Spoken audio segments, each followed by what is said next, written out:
solve large, intractable problems. It's a new venture altogether. Your brain is a wild horse there. Because remember, writing is not a team sport. You are not selling horse carriages when there are cars. I want to be known only as the trusted advisor. More like a tourist. Play to Potential podcast.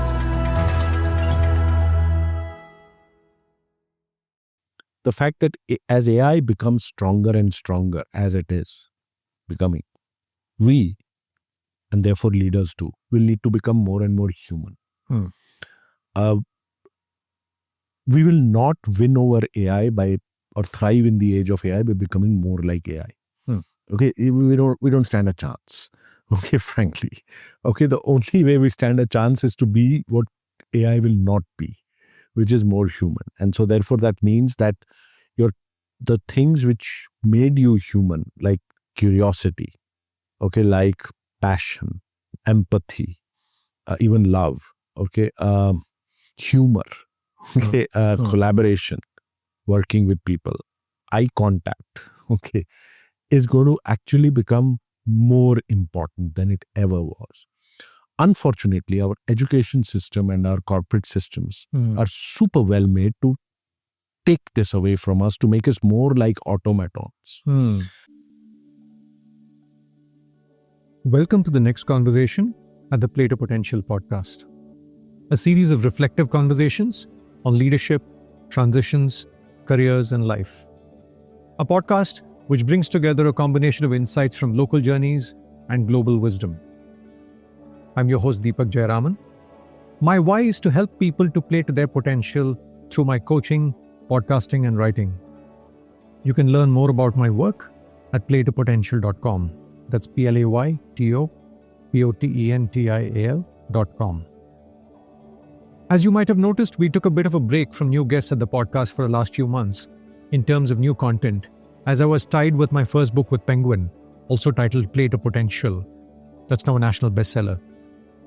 In the book, I lay out the idea of looking at potential in a holistic sense across the various domains of our life, through the pulls and pressures of midlife, and through the various seasons and transitions.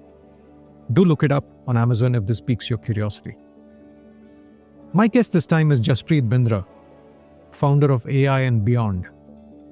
He's the author of the book Tech Whisperer that came out in 2019, and he's just come out with another book, Winning with AI, published with Penguin in June 2025.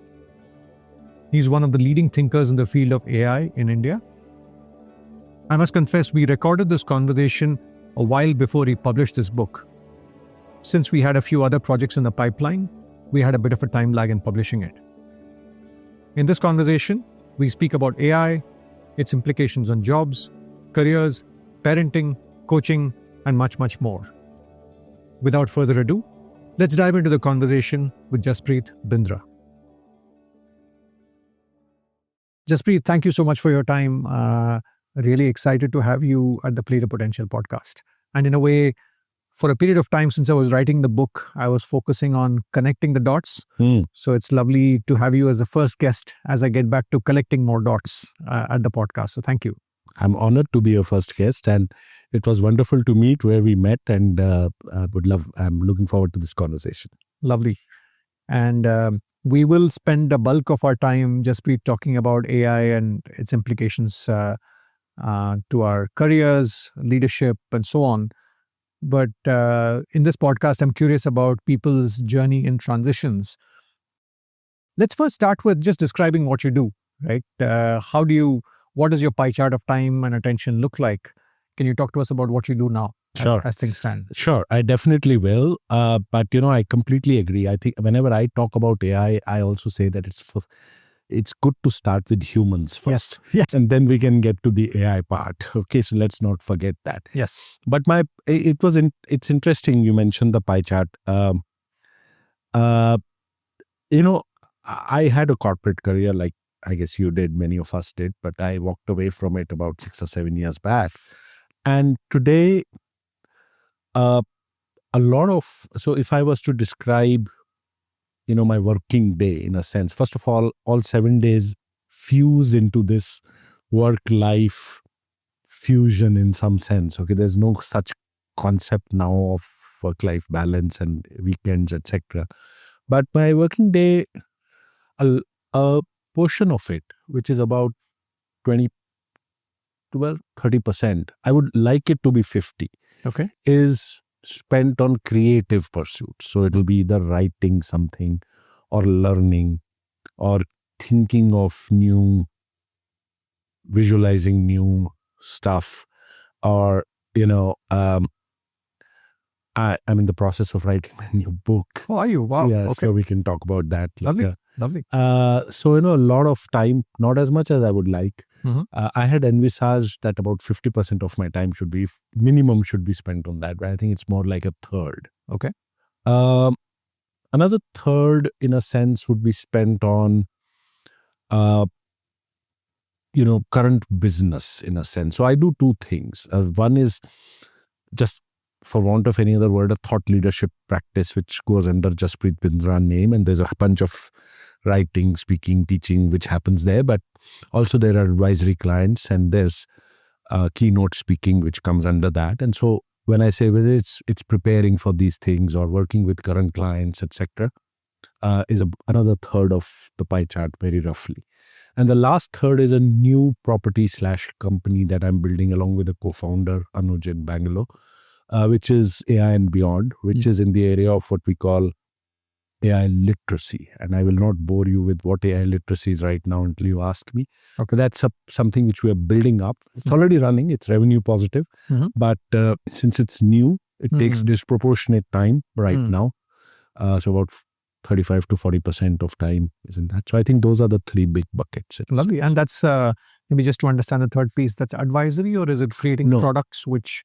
No, neither actually. It's services, but not advisory. So, just to unpack that a little bit, I have been writing a lot about the fact that the definition of literacy will change from reading, writing, arithmetic to reading, writing, arithmetic, and how we will work innately, naturally, instinctively with AI and AI tools.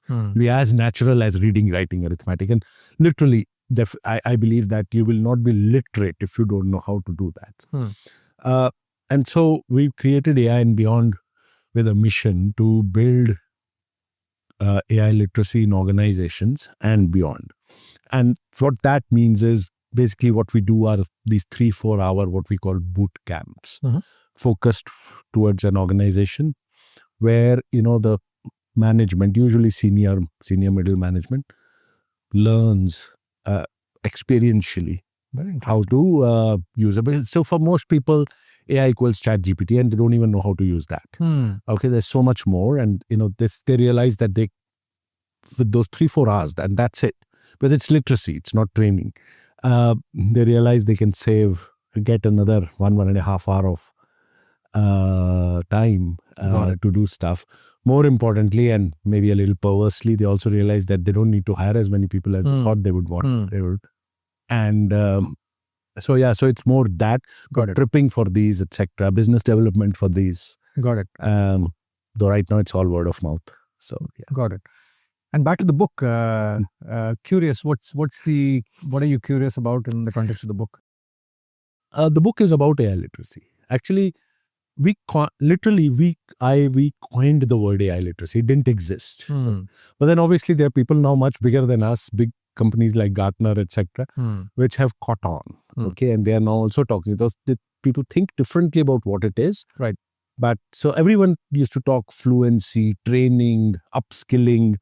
But the fact that it's as basic as this was not. And so we decided, the only best way to own the word, frankly, to own the term. But more importantly also because we've done about a dozen and a half, about 18-20 boot camps across different companies now in the last 6-7 months.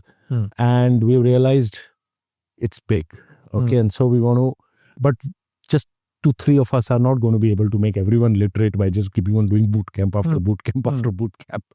And so therefore the book is around AI literacy. And it's as I joke with people, it's not a book which the Booker Prize jury is going to stand up and look at with great admiration, okay?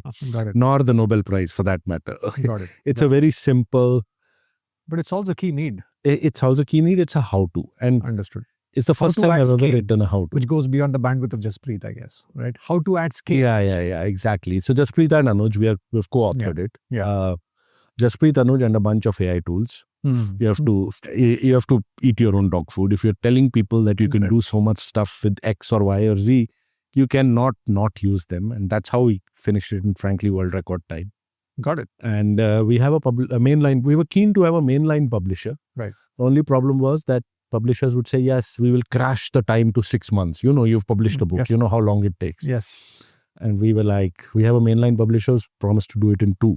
Wow. So June it should come out. Lovely. Look forward to that. Just staying with your journey, Jaspreet, I'm curious about how people evolve, right? And I feel very often, even in my coaching work, sometimes the cues lie in childhood. Absolutely. But I want to go back to your 15 years. And I'm curious, in what ways has your, if I may use a tech term, your operating system that got formed in the first 15 years, how's that shaped who you are today? Vijay, I'm so glad you're asking me this question because no one asks this, first of all. Second is, actually I have an answer for this. Lovely. Okay. And it's something I realized. So, if you were to Google me, search for me before this whole, my new avatar or my late life avatar as doing all this work in AI and other technologies, you would have found me, my recognition in this world was that I was this very good, if I may say so, quizzer. So I used to quiz a lot and it was my consuming passion. Interesting. I was a nerd. This is school days, huh? School, went on to college, Okay. and early corporate days also. So it started in school, during the teenage years. So were you into this whole Bonvita quiz contest? Bonvita, yes, but we had no access to it. So we used to see it. Okay. But it was school, college quizzing, Right. and frankly, then winning everything in sight. And that was the only way, people knew me. I mean, I wouldn't play sports, etc. And so it was a big thing for me. I mean, I was consumed by knowledge. And then beyond knowledge, I discovered trivia, Right. which was even better. And then, I won a bunch of things, including at that time, there used to be something called the brand equity quiz, Right. which was more during my early corporate years after college. And then I started in college, I used to organize quizzes, etc. And anyway, and then, I won brand equity nationally thrice. So Derek O'Brien still acknowledges me as the person who's won the quiz the most. This is individual or the team? As a team in companies, but I was the only common factor in all those three teams. Understood. And regionally a few times. But what quizzing did was so my OS really was quizzing. Interesting. It's not like, many tech people, you will say, oh, I discovered computer and basic and C++ when I was 7 years old or whatever. Okay. And I was this prodigy who didn't know. No, I was none of that. Okay.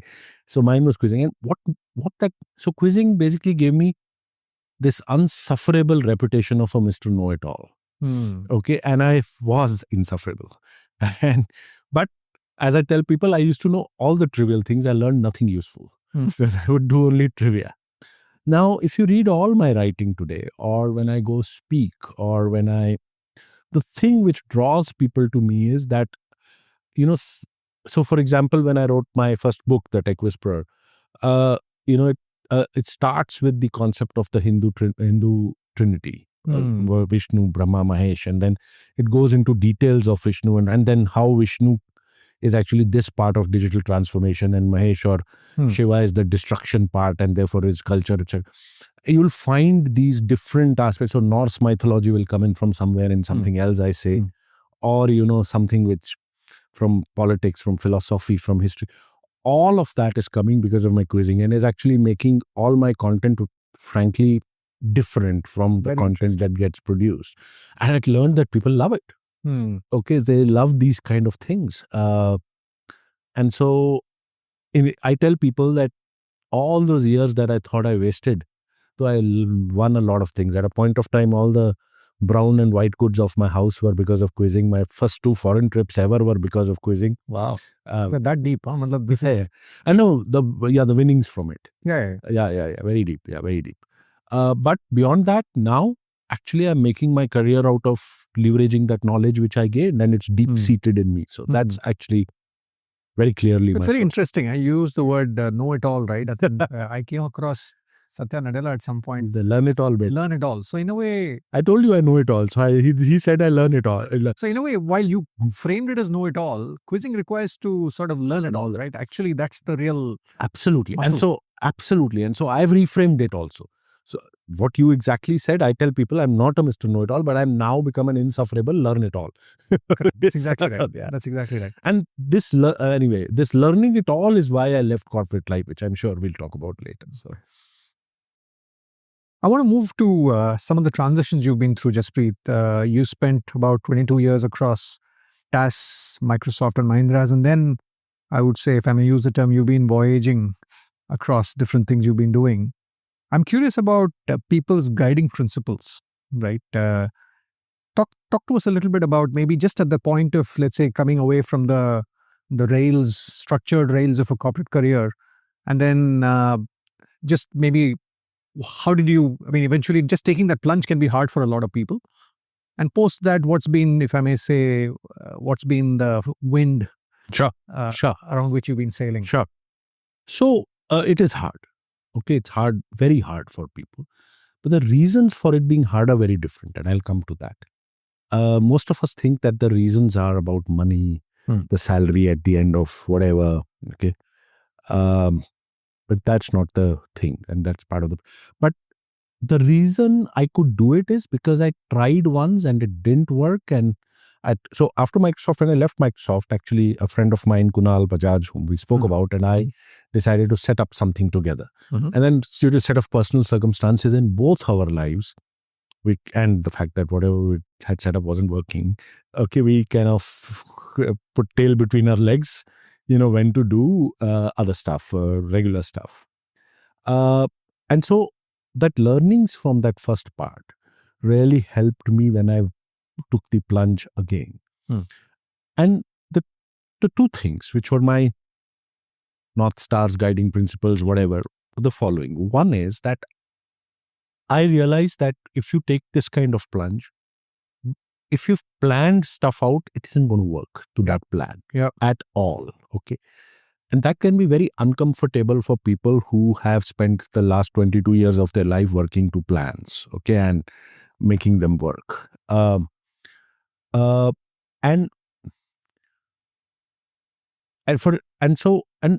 this time when I took the plunge, I was very clear, and I published it, and it kind of went a little viral. Was that I talked about what I call flipping the donut, and my whole deal was to put it, to kind of make it, to summarize it, was that we in corporate life we learn to earn. We don't learn for learning's sake. Okay, so if there's a donut, and if you're the big central hole is the earning one, and there's a thin layer of learning around it, which is to support that earning thing. So you go for training programs, you go for this corporate executive maturity, whatever. Okay, I wanted to flip that donut, which basically says that most of my time and whatever will be spent in the learning part, and there'll be a thin layer of earning to support that learning. Very interesting. And I've not been true to it always, but largely, and I've been true to it. Even today, what I'm doing is I'm stuck between this. I don't scale stuff too much, because if I start scaling, then then I deviate from here, and that's a big disappointment for many people. So that's one bit. The second is what I realized, and I know you know him. Actually, Ravi Venkatesan told me this. I didn't believe him at that time, but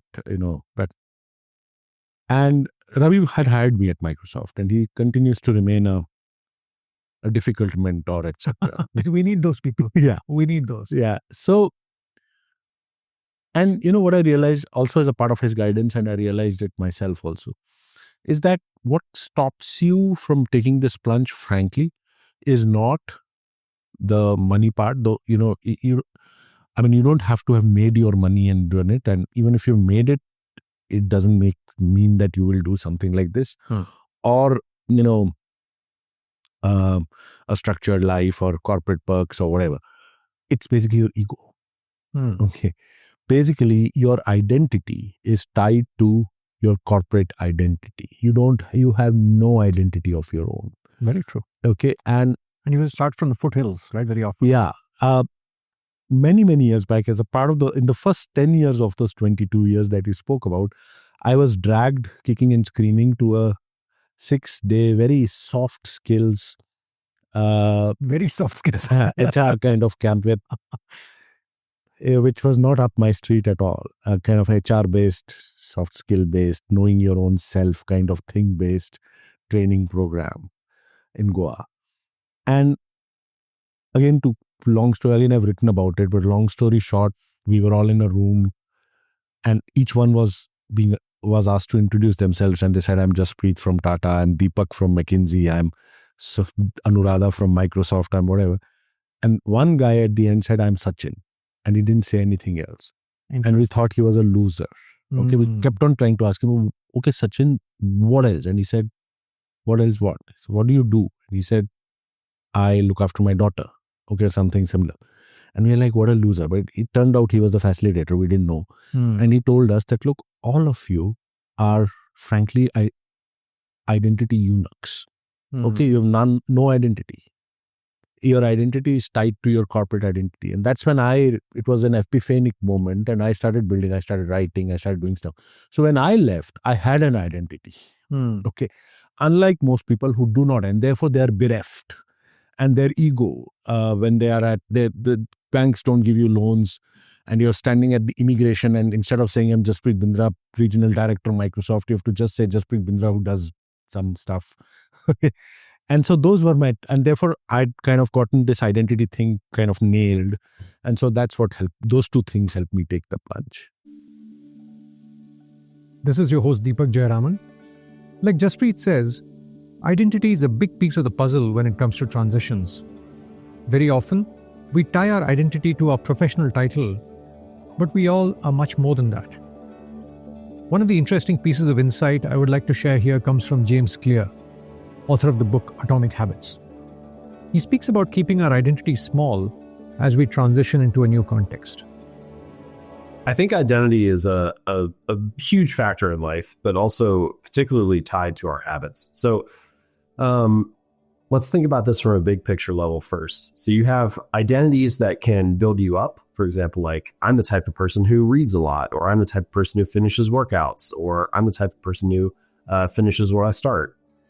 And then you also have identities that hold you back. So, something like I'm terrible with directions, or I'm bad at remembering people's names, or I have a sweet tooth, or I'm bad at math. And we are all a collection of identities. Like they're all multiple things that are part of you. Like you might say, I'm a dad and a brother and a neighbor and a volunteer and a teacher or whatever. And, but it's not just labels that are part of your identity, like dad and teacher and friend and neighbor. It's also those internal beliefs, that narrative that you assign to yourself. And the more that you let one of those beliefs take over your entire identity, or kind of occupy too large of a portion, the more that you are fragile or brittle in that way. Because if you lose that one thing, then it feels like you lose your whole self. So as an example, you often hear this with people who are in the military. They might define themselves, part of their identity might be, I'm a soldier, right? I'm a good soldier. And then once they leave the military, suddenly they're not that anymore. And so there's this like loss of identity. There's this sense of self that they feel like they lose. On a similar level, I felt that when I stopped playing sports. For like 20 years, a big part of my identity was I am an athlete. And then all of a sudden, 1 year, that was the final time I played. And then I wake up the next day and what, am I not an athlete anymore? That's like who I was defining myself as. And so I think one way to get around this is that you can focus on the more enduring aspects of a particular identity that you can take with you or carry with you into a new context. So, for example, in the soldier's case, they could say, well, rather than assigning the identity, I'm a soldier, I could assign identities like I'm reliable, or I'm a good teammate, or I have the back of those around me. Well, that's something, even once you're not a soldier, you can come back into the workforce or go to a business. You can still be reliable and be a good teammate and so on. Same way for athletes. They could say something like, I'm the type of person who trains my body hard, or I'm consistent and show up to work each day. And like, you can do those things as an athlete, you can do those things as an individual. So part of that is the separating of the identity, or the defining it in a better way. But the other aspect of this, and this is the part that you referenced with Paul Graham's quote, "Keep your identity small," is that the tighter you cling to any individual identity, the harder it becomes to grow beyond it. So you see this in pretty much any area of life. The tighter you cling to the idea that, like a teacher who's been teaching for 20 years and they have their lesson plans figured out. It's like, this is the way it is. The tighter you cling to that, the harder it becomes to grow beyond that, learn different learning methods, new learning modalities, change your course structure, etc. The surgeon who is like, this is the way we do the operation, even though there might be a new technology that allows them to do it in a less invasive manner. The tighter you cling to that previous identity, the harder it becomes to grow beyond it. And this is one of the real challenges for building habits, which is that early on, building a new identity is a really valuable thing because it can get you to stick to the habit. So for example, let's say that you're not fit right now, but you want to start getting in shape. Building the identity of I am a runner is a really valuable way to get you to stick to the habit of running. But then what happens, 20 years from now, if you injure your knee or your hip and it's not possible for you to run anymore? Well, now you feel like you've lost this sense of self. And so you need to transition to a new identity. And so the process here is not like a line. It's much more like a circle. You're continually evolving, continually updating and expanding and revising your beliefs. And you really need to be committed to doing that. And if you can keep your identity small, it makes that process easier, because it's like retouching a painting. If your identity is so large that it consumes everything about you, then all of a sudden getting rid of that aspect feels like you're, tearing yourself in two. And so for all of those reasons, keeping your identity small can be a valuable way to continue to grow, evolve, and expand. If you wish to go deeper into this topic, you can look up the episode Connecting the Dots, Identity, on Spotify, Apple Podcast, or anywhere else you consume this podcast content. Play to Potential podcast members can also access 25 plus short form nuggets on identity from multiple speakers at playtopotential.com. That's playtopotential.com. Let's now get back to the conversation with Jaspreet. The other piece I'm curious about, Jaspreet, which I think stands out for you, is I noticed that you're very intentional about how you've gone about building your, if I may use the personal brand. Sure. It's a term that gets bandied around. But I think it's, there are many people who do gimmicky things, but I see that you've sort of, there's depth and intent. So can you talk a little bit about how you've thought about it? So again, over a period of time. And in a way, it looks like you've been thinking about it even before you left. So I told you, from that epiphanic moment. Very interesting. Okay. Actually, I should have said that here, but anyway, it doesn't matter. You can draw it from there. Since then, I didn't know this concept of personal brand. Of course. All I wanted was an identity. Okay, that I should be known as this, not this from X, or this working there, or this of something. Okay? Tied to something. Tied to something. So without knowing that, it basically would create a personal brand. And this was at the turn of the century. Okay, so around 2000 when I'm talking about. And so since then I started just expressing writing stuff or speaking in places or little bit of teaching here and there, and it gradually built up. But two things. One, Deepak, I believe that every one of us will need to have a personal brand, irrespective of where we work or what we do. And I think a bunch of people are realizing that. Okay, the way they're going about it is a different matter. But a bunch of people are realizing that, and there is a simple reason for that. I firmly believe that going forward, and AI will come into this is that this concept of one organization, many employees is going to change to one employee, many organizations. It's going to reverse. Okay, so you've seen the redoubtable Elon Musk do that at that level. Okay, no one in the valley works for one company. It's one person multiple companies, not one company, multiple people. And if that is so, you have to think of yourself like a corporation, as because if you have to be working in different places, they should be knowing you and, what you do, etc., rather than subsuming your identity in one organization and just the rest of you're in that silo and no one knows anything about you. They only know about your organization. So therefore, that's one reason. That's the big reason. But the second bit so that's one principle, if it may. Okay, and the second thing is interesting. See, you talked about the depth, the gimmicks, etc. Frankly, a lot of people are disappointed that I don't do those gimmicks. Okay, and that I operate at the depth that I do, and I've been told innumerable times that why you operate at a certain depth or a certain height. Okay, from an intellectual viewpoint, the world is dumb. Okay, the world has been made dumb by social media. They only like memes and emojis and quick stuff, right? Yeah, quick stuff. And you do this very well. You would realize this is true.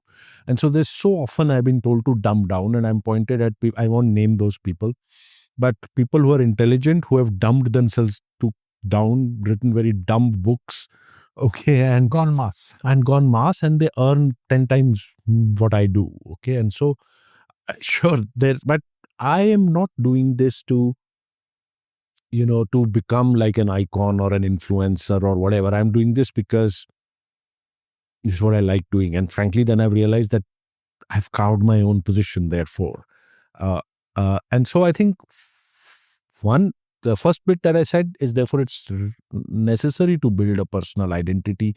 I call it identity rather than a brand. Interesting. Okay. And the second is, if all of us dumb ourselves down as we are doing in most of it, then you will become one of the many. So you should have a voice which is true to yourself. Even if it means that for the longest time you'll not be earning the kind of money if you had sold your soul or your voice in that sense. So those are that's how my things here, principles. And the other piece, and I'll get to this, I'd love to explore this one company, many people flipping the other way around, flipping the donut. Yeah. This is the triangle being flipped. Flipping the farm. Before we go there, I'm curious also about a long game. You've been doing this for a while, Jaspreet, and I think I figured you just wrote your 150th column for the Yeah. So congrats on the 150. Thank you very much. I'm curious about a long game mindset, because I find the other thing that's happening also is sort of in a way miniaturization of stints and innings. So I've developed, I have a certain sense of respect for people who play the long game, because anything takes time to compound, right? Identity, reputation, expertise, whatever. So talk to us a little bit about how you've thought about that. So I never thought about it until people started asking me, oh, you've built a personal brand and personal whatever. Tell us how to do that. I said, look, I'll tell you how to start. 20 years later, you might have it. Okay. So, and then they basically go away because everyone wants like it to happen tomorrow. True. And one way to do that is go into Shark Tank and suddenly you'll have it. But the Shark Tank guys also built stuff for 25 years before they got into Shark Tank. True. But the world doesn't see that. Okay. Exactly. The world sees that last thing that made it happen. Okay? Correct. And so they think that it's an overnight thing.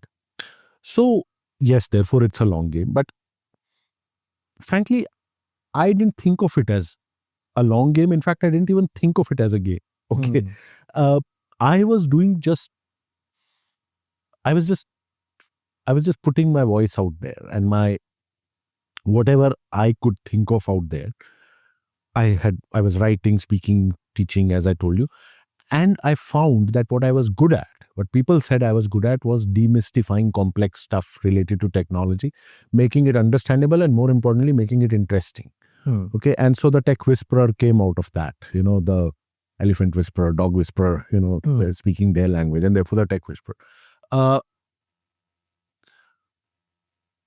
And so, I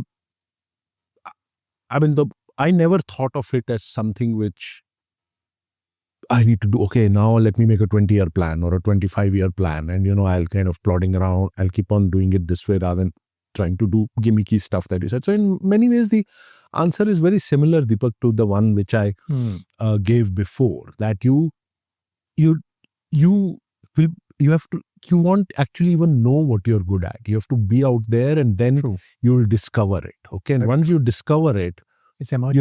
you have to then play to those strengths or that potential in that sense, Very true. rather than trying to get distracted, which I often am told to do and accused of not, of kind of playing. There are these models which are shown to you in India and elsewhere saying, look, if you do it that way, then you'll be like, There's a $10 million. There's a playbook there. And sometimes I get distracted by it also, saying that, what you're thinking will happen in 5 years. If you play that, it'll happen in 1. Yep. But if it's not you, and if it's not something which Very true. you won't be able to do it. Very true. And I think if I may, one of the people I spoke to at the podcast was a lady called Herminia Ibarra from London Business School. And she says in transitions, test and iterate as a strategy beats plan and implement. Absolutely. And to your point earlier about why people don't do it. You have to have a bias for action. You have to just go do stuff.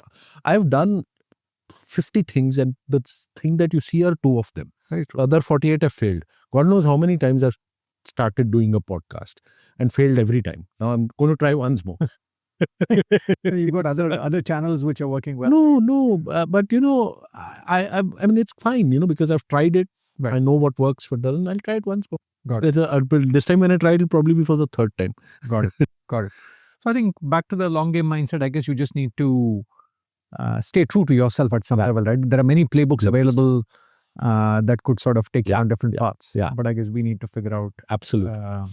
Everyone can't be a Yuval Noah Harari. Yep. Okay. We all want to be that. Okay. But you can't be. You have to just realize what you're. True. I want to change track, Jaspreet. I want to sort of move to maybe it's a good place to start with what you said, right? The one company, many people flipping to one person, many companies. Can you sort of maybe shine the light on what's driving that acceleration? Decentralization.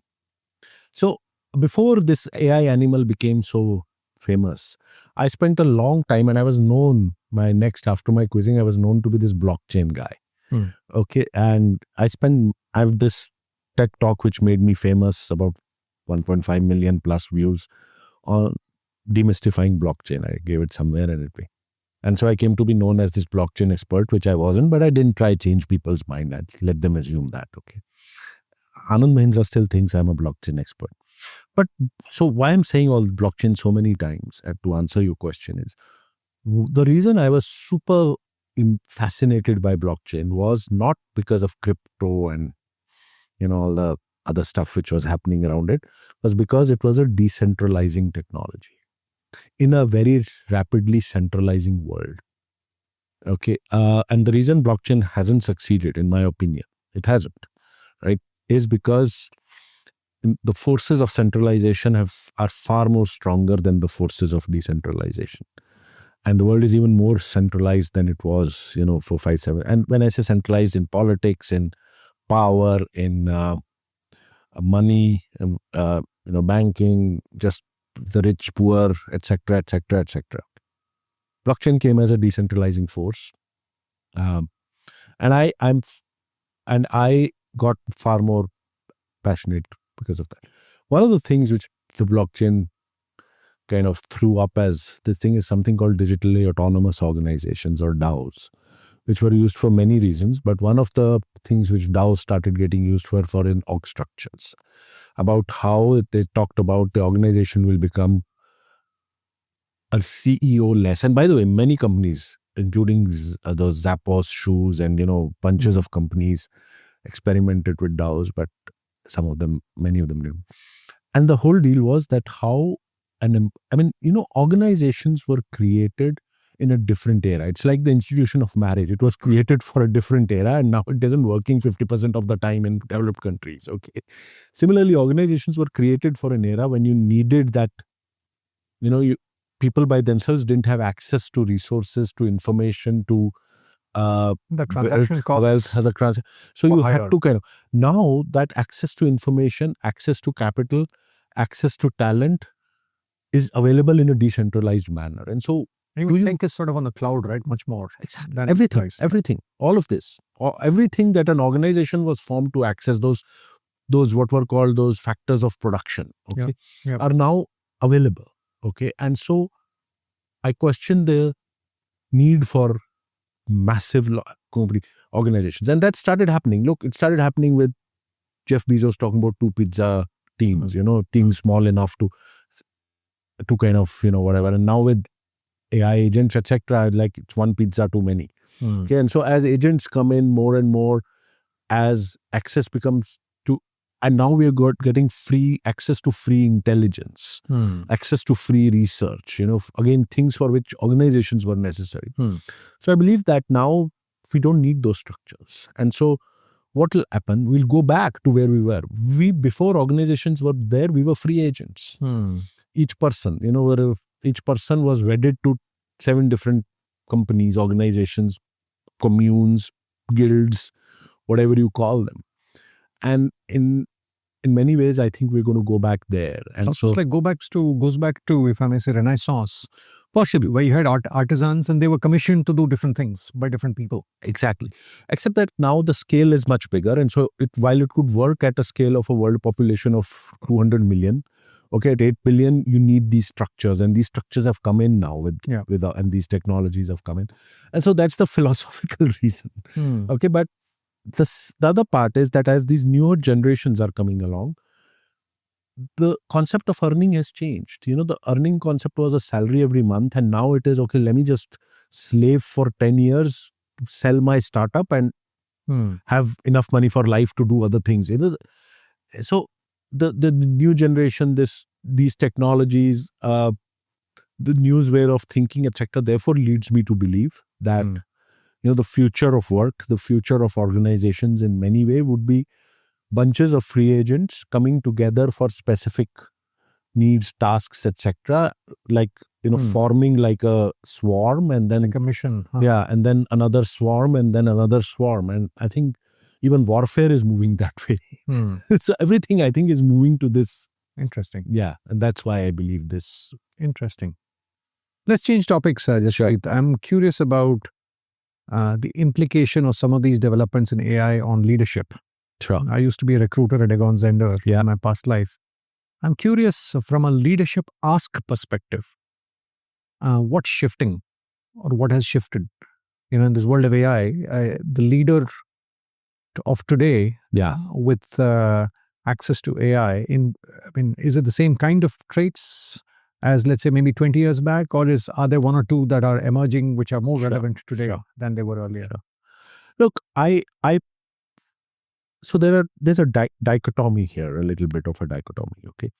For in one sense, and therefore I don't have an exact answer, if I may put it that way, it'll emerge. But the two, not opposing, but 2 different views here are. So one is, I firmly believe, again, I write on this, and it's not only me, the bigger people who write on this, is that it is about being human in the age of AI. It's about the fact that as AI becomes stronger and stronger, as it is becoming, we, and therefore leaders too, will need to become more and more human.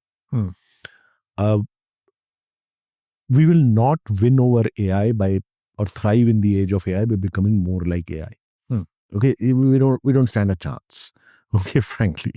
Okay, the only way we stand a chance is to be what AI will not be, which is more human. And so therefore that means that the things which made you human, like curiosity, okay, like passion, empathy, even love, okay, humor, okay, collaboration, working with people, eye contact, okay, is going to actually become more important than it ever was. Unfortunately, our education system and our corporate systems are super well made to take this away from us, to make us more like automatons. And remember, AI is an automaton. I recently had a personal milestone in my family. My 12-year-old son and my 16-year-old daughter completed their Bharatanatyam Arangetram on the 21st of September 2025. And that's the equivalent of graduation in that classical art form. As I think about what being human means, I feel it is about bringing in our emotional intelligence, physical intelligence, and spiritual intelligence in a unique, authentic way to make a difference. As I witnessed their dance performance, it occurred to me that there are very few pursuits that engage the head, heart, mind, body, and soul in an integrated way. It occurred to me that not only are they learning dance, but hopefully they're building a toolkit that they can dip into in the future as they think about being more human in an attempt to be relevant in the future. On a broader note, I think there's something to be said about the arts which lets us explore our humanness and hopefully bring some of that to bear.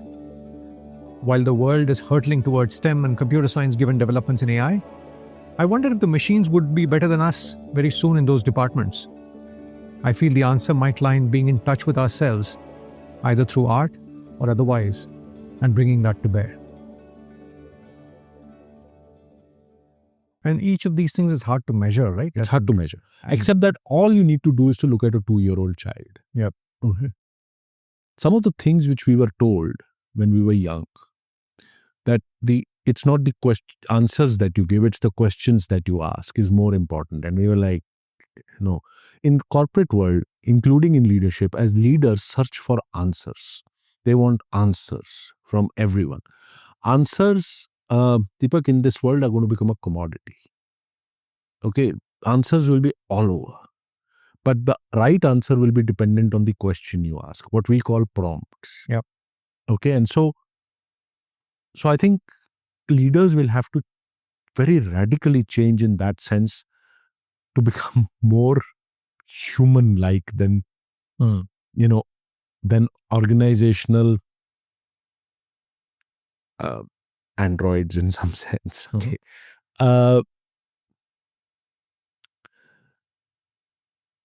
And that will mean, therefore, that,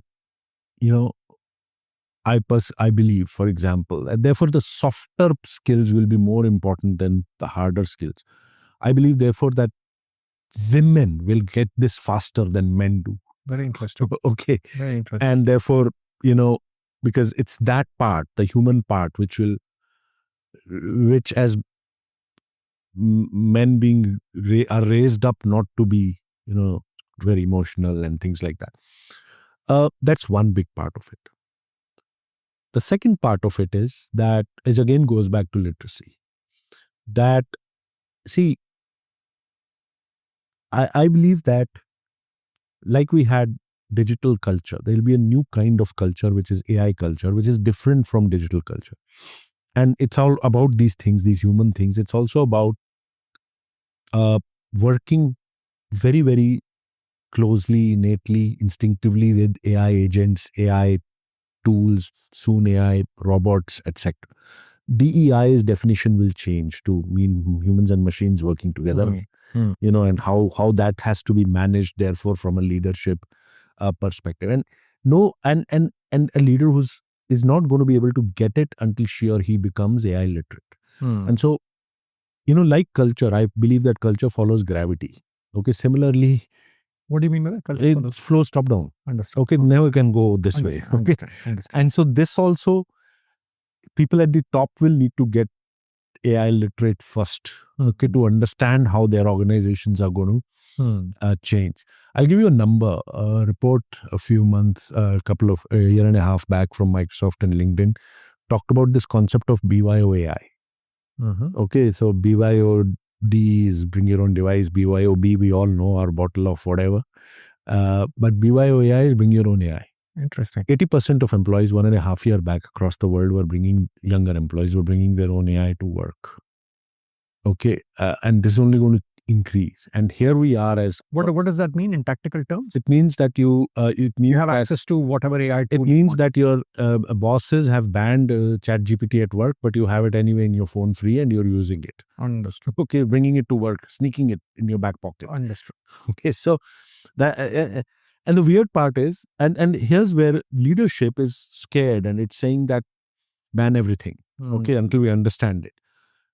It's like, it's not going to happen. It's not going to, there's no barrier to it. And until we understand until they understand, oh, this is what it means. And this is how they can do it well and do it safely, etc. That's being AI literate. That's all literacy. And they're the same people, by the way. You're a recruiter.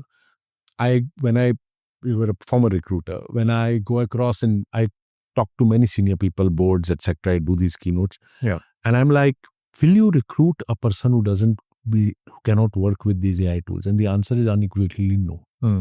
The same people who are banning it don't want people who don't use it. Okay, so that's the dichotomy. So it's so these two things: be more human, be a AI literate human. Got it. And just taking the AI literacy, just to make it very tactical, right? Let's say if you're a CEO today, what are clearly you research a lot of AI tools and models. What are the 3 tools you might suggest to get started, right? So what is CEO is the most difficult role? Yeah. In a company, we all know that. Okay. I mean, if you think of what are the top 2, 3, 4 things that a CEO does. Yeah. Okay. First of all, she or he has to absorb massive amounts of information. Yeah. Okay. Disparate information, not only internal, but external, competitive, geopolitics. And what that has meant? That basically means that a CEO needs to basically have 72 hours in a day and multiplied by 1,000 days in a year to absorb even some part of it. Okay. Now, many of these tools actually help you absorb information much faster, distill. Okay. And so Notebook LM, for example, which many people don't use, can create brilliant podcasts out of, something out of 10 different research reports which are out there. So you hear it on the way. Interesting. Oh, yeah. So you give it print and it gives you a podcast to listen. Yeah. And unbelievable. Okay. It's just, you and your as podcasters are out of job very soon. We should talk about that separately. For example, and what do people do today? They put stuff in ChatGPT, summarize this article. That's the most useless way of using it. Okay. Is this for me? No, there are 100, it can create mind maps for you, amazing mind maps for you, which you keep on going into. So absorbing information. Second, what is a CEO? I mean, a CEO communication is a big deal, right? Many ways. Communication on email, for example.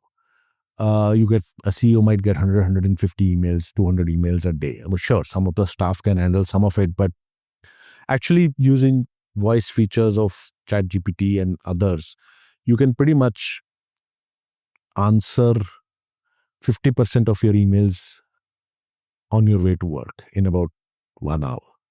The voice feature. People don't use the voice feature of ChatGPT. It will help you frame with the right tonality, etc. And it'll know you very soon as to what you kind of write. By the time you're there in your draft folders, there's like 20 replies sitting there, which you then just polish and send off. Something as simple as, but in communication, if you're a CEO of a 300,000 person company and you want to welcome each employee with your own voice, with your own, and about the employee, you come from here, this is what your job is going to be, and you will be great at it because you did this. You have amazing personalization tools from 11 Labs or smallest.ai in the CEO's voice, which can welcome every employee who comes in. It's as simple as that. Mass customization. Mass customization. We do this in our boot camps. People just stand up from their chairs. Okay. That's number 2. Number 3 is research. Okay. And,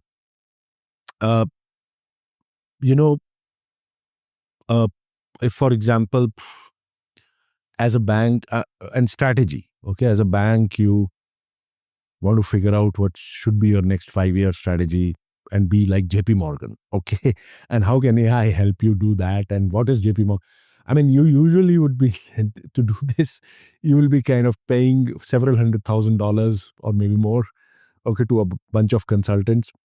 Deep research tools from 4 different providers, and they're called deep research for a reason, can actually do this, and with the right way, with the right prompts, with the right way of conversing, can do this in a few hours.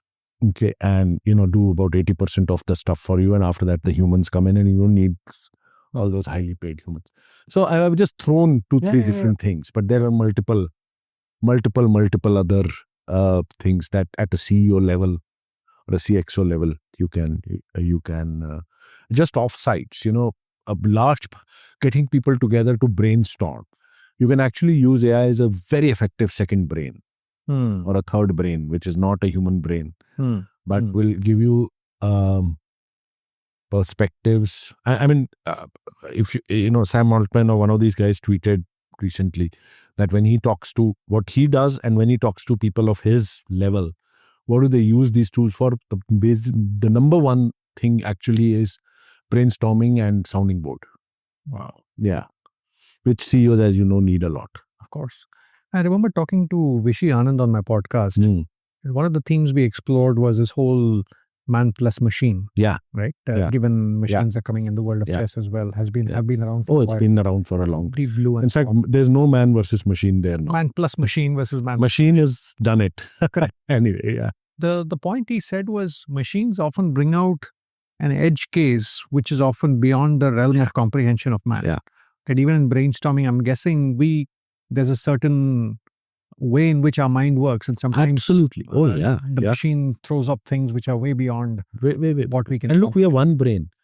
We have one brain. This has been trained on data and ideas of billions of brains. Yeah. So it can, and chess is very interesting. I mean, people say that, for example, I mean, today, Vishy Anand or Gary Kasparov or even, what's his name now, the big Magnus Carlsen plays 100 games of chess with a chess AI, or not even an AI, with a chess, whatever, they're going to lose 100 out of 100 times. And so in one way, you would think that chess is over. But on the other hand, chess is actually far more popular after AI came in than it was before. So it's interesting. And I think that's a direction which is going to go. And so on this, a lot of times I think AI should not be called artificial intelligence. Should be augmented intelligence. And a lot of people talk about that. And I think a lot of these tools help you augment your intelligence rather than, I sometimes believe even alternative intelligence is a better term than artificial intelligence. Just to maybe closer home, Jaspreet, as we think about the impact of AI on professions, right? Let's say coaching. Right? Once hearing trends about chatbots that are playing the role of counselors, coaches, etc.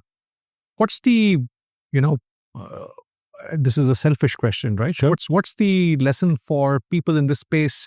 And I'm asking the broader question, counselors, coaches, sounding boards, people that are playing this role. How do we have to stay relevant? Sure. Do we have, just like machine has beaten man in the world of chess? Yeah, will the machine beat? Yeah. What's your forecast? No, absolutely. Look, I think professions like this, high touch professions, these are high touch professions, okay, are actually the safest professions in many ways, okay, because when you're coaching or when you're even doing a keynote speech or when you're counseling, guiding, it's not just the words you say, okay, it's the tonality, it's the empathy, it's all those human qualities that I spoke about are as if not more valued by the coachee. Not just, here are 3 suggestions, okay, or it's the questions you ask or whatever, okay. So I think these professions, in my opinion, these more, there's some excellent stuff that Kai-Fu Lee, the Chinese AI guru, has written on this in terms of these kind of jobs which have very high compassion or love actually as a part of the job. Okay. And you can think of love or compassion in different ways. It's not just romantic love or whatever. But, and there's a big but. This, to continue to be successful in this, you need to work with AI. You need to get in AI as a co-coach, if it may. Okay. Because one of the things I'm very fond of saying is that it's not AI which will take your job. It's a human being using AI who will. And this is true for everything. Hard professions like being a software engineer, if you're a coder who doesn't use GitHub Copilot or Cursor or Replit or one of these, a coder or a software guy who uses it is going to beat you hollow. You're jobless. Similarly for a marketer, similarly for any of these professions, including a coach. So you're in danger if you're not co-working with. Yeah. If you are, then you'll be like a super coach, and the people who are not are the ones who are going to suffer. Interesting. This is your host Deepak Jayaraman. It's worth going back to the conversation with the chess legend Vishy Anand and hearing what he has to say about the role of machines and how we can work with them. I'll make this analogy. Machines have become like incredibly fast cars. And let's say the best chess players are like athletes, which means that the athlete in its best ever moment is not going to have a slightest chance against a very fast car. Now imagine that advanced chess once upon a time was two athletes getting into their cars, being able to use their car and being able to intervene themselves when they felt it would help. Now this would only work if your fuel was insufficient for the entire ride and a certain portion had to be driven. And what happens now is that man plus machine versus man plus machine is just often machine versus machine. There's very little, it's very hard to know when your intervention is better than the machine. And it's so infrequent that it's hard to pick out. And the point is, you may decide that your intervention is crucial, but if your rival is still using the machine, then you have to be sure that your human touch is not worse than what it's going to do. So that has turned out to be a dead end. However, chess has become spectacularly enriched by our ability to work with the machine at home and combine its ability to throw up unusual patterns, unusual ideas. I mean, one of the things that's forgotten sometimes is how rich chess seems now, because the machine has shown us how many things we had rejected which turned out to be possible. Very interesting. And how many areas we thought were closed forever have opened up again. I mean, if the machine is guilty of closing doors, it's responsible for opening far more doors than it's closed. And right now, it's a golden time in terms of how rich the game seems. And the other thing it's done is it's made chess accessible to everyone, because if anyone has the world's best coach, if a slightly not very expressive one, then every person on the planet has the world's best coach available for a price. And that means that once you know how to ask the right questions, you can get the right answers and you can grow. So the learning process has become incredibly interesting. In a recent coaching context, I used Notebook LM from Google to read my notes and come up with some coaching pathways for a coaching client of mine, a general partner in a venture capital firm. It came up with 3 or 4 ideas. I already had a couple on my mind, but 1 or 2 were interesting angles that I hadn't thought of earlier. Like Vishy says, I think AI opens up interesting pathways that are often in our blind spot. So if we work with it, I think the augmented intelligence can be quite powerful. Let's now get back to the conversation with Jaspreet. Another term I came across recently, Jaspreet, was as machines become smarter.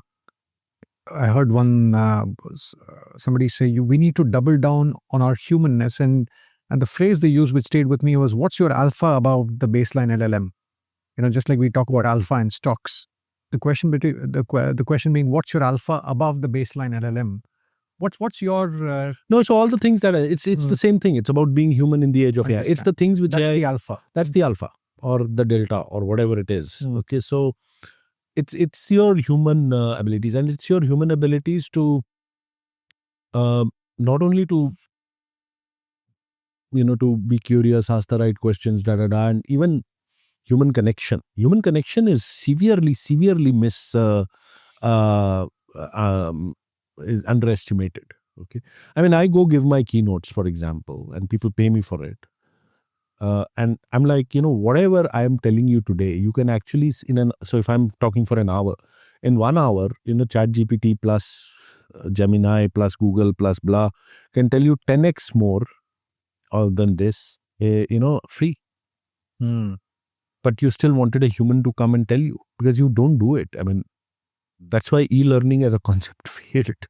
Those MOOCs as a concept, okay, because the human connection is absolutely and will continue to be the alpha, and human connection can be then has multiple components. I want to move to careers, Jaspreet. As we look 5 years out, 10 years out, what's your take on the class of jobs that are going to get created and the class of jobs that are likely to perish? Of course, there's a bunch of jobs where we need to augment ourselves using AI, like you just said. Yeah. But I'm curious about the extremes here. No, so look, this thing is moving so fast that my answer changes every week. I continue to get amazed by. I mean, before ChatGPT brought its new image feature last week, I never thought that graphic designers would be in so much trouble as they are now. Okay, so you really can't predict. The only thing I would say is I look upon it in 4 ways. The first is that certain number of jobs are not going to exist. Differing estimates, different dependent on who you believe, between 10% to 25%. And every technology which has come has decimated jobs. This is going to be perhaps a little bit more.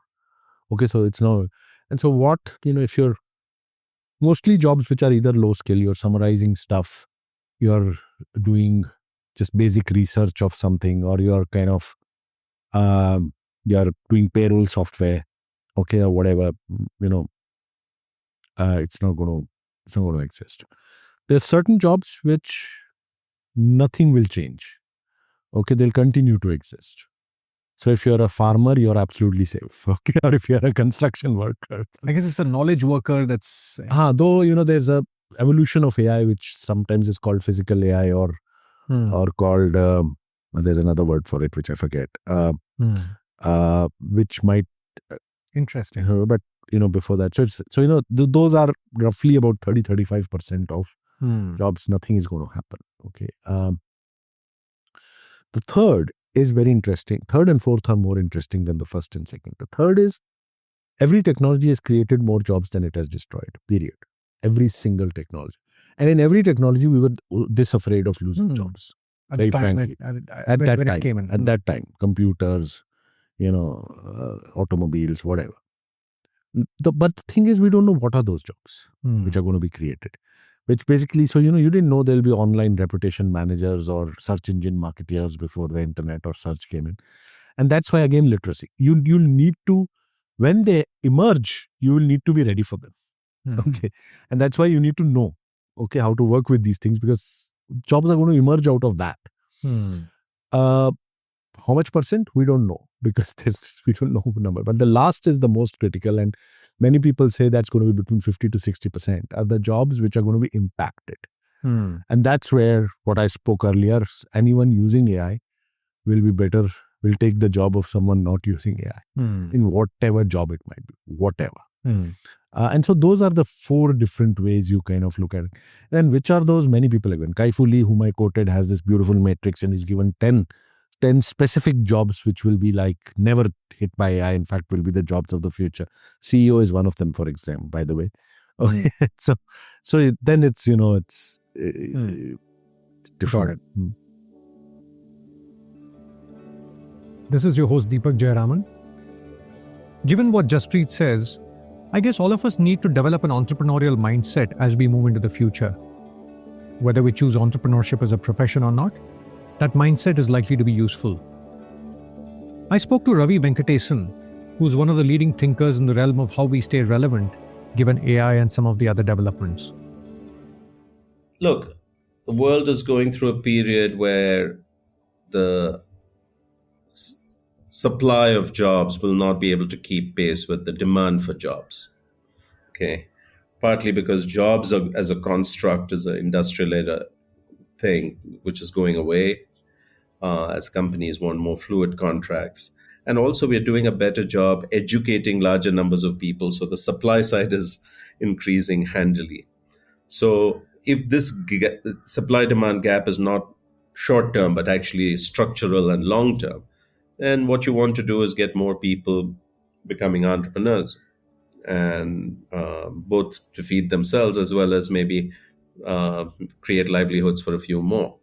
And of course, in some parts of the world, entrepreneurship is flourishing. In our own country, it's doing very well in some of the larger cities like Bangalore or Gurgaon.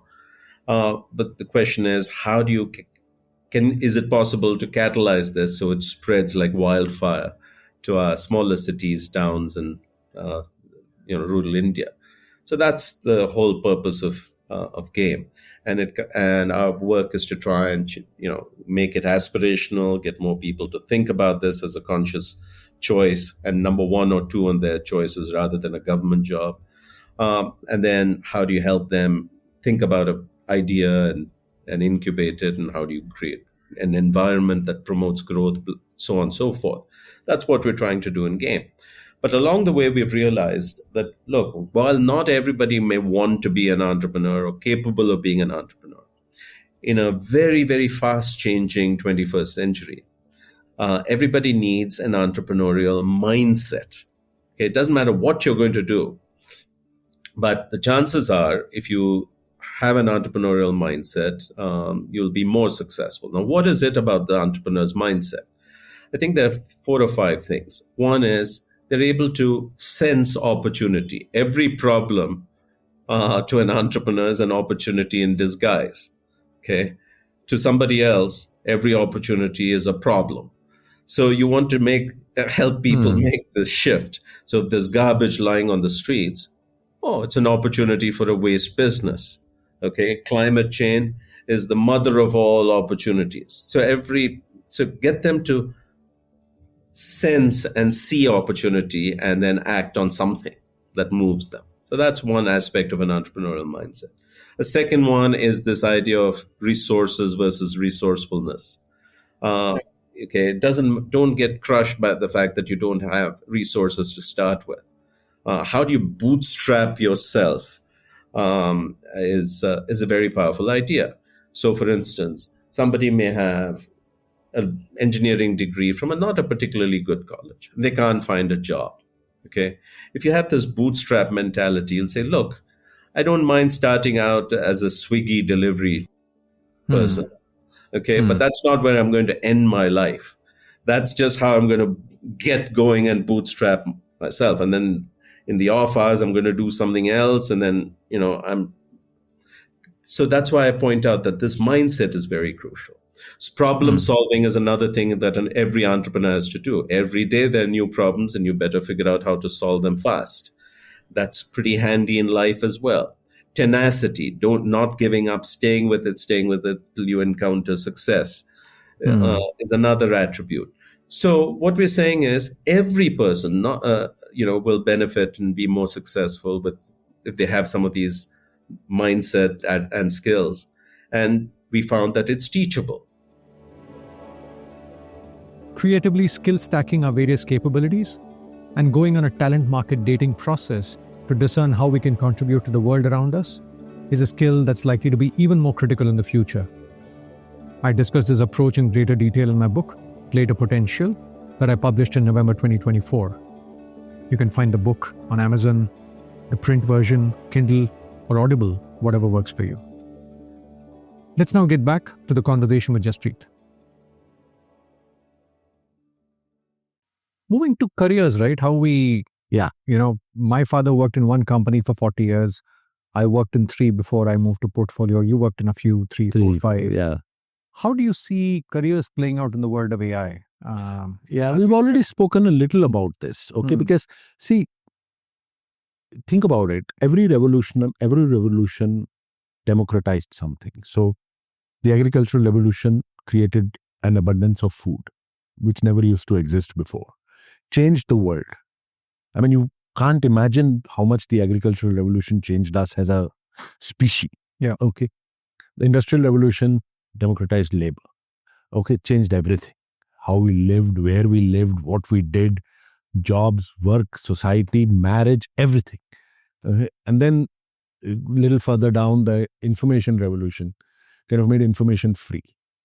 Again, created this and in organizations and careers. So if, think of, again, there's been great work done on this by different people, but, there were, as this changed, organizations changed. Okay. They started with this so-called red organizations, which were command and control. Okay. Army, church, no performance appraisals. Okay. Okay. Tribes. And then with the Industrial Revolution, you started having organizations, again, hierarchies, etc. And careers changed, therefore. And our parents were in that. And then we were on the cusp of this and the information revolution. And here it was different. 20% of your time is your own time. Okay, you're kind of more a free agent than you used to be. Moonlighting is happening. Okay, more newer startups are happening. So you move jobs more often. Entrepreneurial stuff is happening. And now intelligence is going to become free, which is crazy. Intelligence on tap. Okay. And when that happens, we'll see a different kind of careers. In fact, I don't think they'll be called careers any longer. And that's where I believe this thing of what we spoke earlier, which is about one company, many organizations. So I think at the most extreme, each person will be a free agent. Okay, with the specific set of skills, so much available on tap. Okay, and kind of using that to and actually you see a lot of the younger generation, even in India, okay, getting into that mode. Okay, where a reasonable portion of a batch which graduates is not running after the placement list. Okay, but actually saying, you know what, I'm going to do graphic design for someone, plus this, plus learn something here, plus use these AI tools to, deliver something, or go on Fiverr or TaskRabbit or for whatever. Us, the portfolio was after 10, 15 years. Right now, it's going to start from the beginning. Day zero. Yeah, many of from them the are beginning. sort of. Yeah. So it's a natural evolution from lifelong jobs to 10-year jobs to, during the internet era, 3 or 4-year jobs, okay, or 2-year jobs to virtually few month jobs, but except that they are not jobs, but or few weeks, but they are tasks which you're doing. The whole swarm thing again is how I think it's going to go. Changing track completely, Jaspreet. I have a 15-year-old, I have an 11-year-old. As parents, how should we think about raising children that can stay relevant and happy, if I may add that term as well, given human connection is also... Yeah. So I think that the kids, and I don't have kids myself, okay, but I teach a few of them. Many of them actually get it more than the parents do, okay, or the teachers do, very frankly. I think what do parents worry about? One is staying relevant, the other is safety of all these new things. I personally think, and if a parent of a 15-year-old, 12-year-old boy, girl comes to me and says, can she or he use ChatGPT? I'm like, absolutely, just keep her away from Instagram. What I'm trying to say is that that social media is actually a much bigger problem than AI is from the protection fear viewpoint. And I personally think that if a child gets far more enamored with these new tools of AI, it's a much more healthier obsession than being enamored with Instagram or whatever. Okay, so that's one way to guide them to this newer, shinier toy. In that sense, it's comparatively a safer toy. Okay, then I also think that a lot of human connection has been lost again because of social media. Okay, not because of AI. AI helped it, make those attention happen and clicks happen, etc., etc. But I would actively, as a parent, yank my child away from school which banned AI. Interesting. Because you are setting them up for failure. Okay, remember, the people who are learning how to work with it, okay, are going to be far more equipped than you. It's like you not knowing the internet and going into the world, or many years back, you not knowing what Microsoft Excel is and going out into the corporate world. So I think, in my view, parents need to play a much more proactively supportive role to this. And again, as much as possible, trying to raise them as good human beings will mean that they will use AI also responsibly. But the worst thing as a parent you can do is to actually ban or limit a child from doing that, and try and that 4 hours of Instagram time can be much better used, because there's so much. It's like we used to get fascinated with Encyclopedia Britannica or whatever, okay?